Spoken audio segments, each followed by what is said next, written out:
They built a special dry dock here in Bristol, and in 1839 they started to build the biggest, the fastest, and the most unusual ship that had ever been conceived. By July 1843, she was ready to launch. Imagine, if you can, what amazement the population of Bristol must have felt when they saw for the first time this giant ship completed, 320 feet long and almost 3,000 tons. But before we tell you the most extraordinary things about the construction of the Great Britain, because that was and still is her name, let's look at what happened at her launch.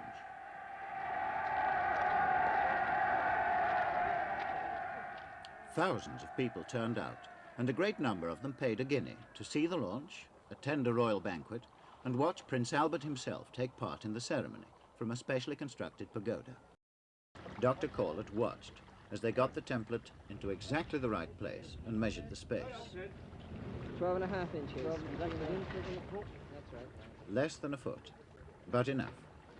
She was still a wreck in the Falklands, but the plans to save her were beginning to work out. It had become pretty obvious that towing the Great Britain right across the Atlantic was going to require some very large and very modern equipment.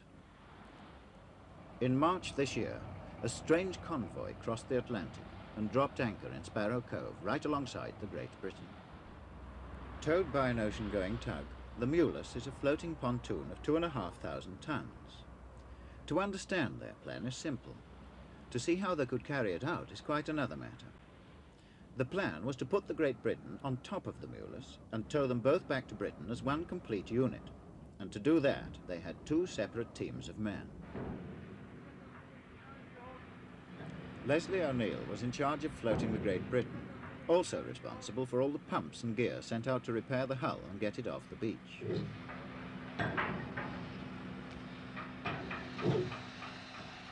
Horse Cowlin was in charge of the pontoon, and incidentally it was his job to lower the great spar still remaining, and also the 3 enormous wooden masts.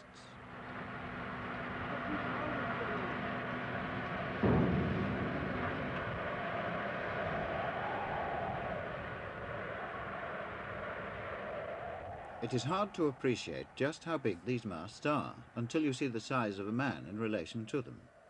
In fact, they're the biggest wooden masts ever built.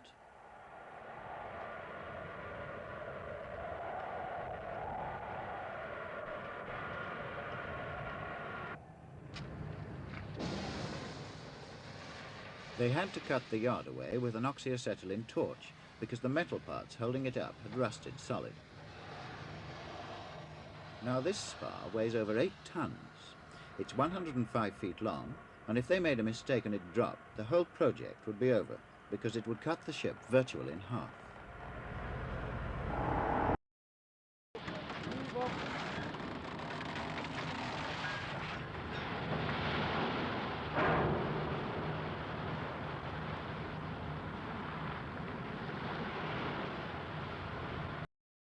And waited.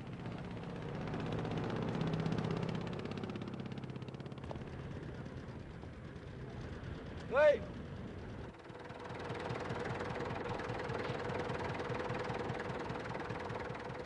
Go ahead, driver. They brought her stern right up to the gates. For Leslie O'Neill, who had been in charge of floating her off the beach, just as much as for the dockers themselves, it was a nasty moment. She might easily stick halfway through the gates, and if she did, would break in half like a matchstick.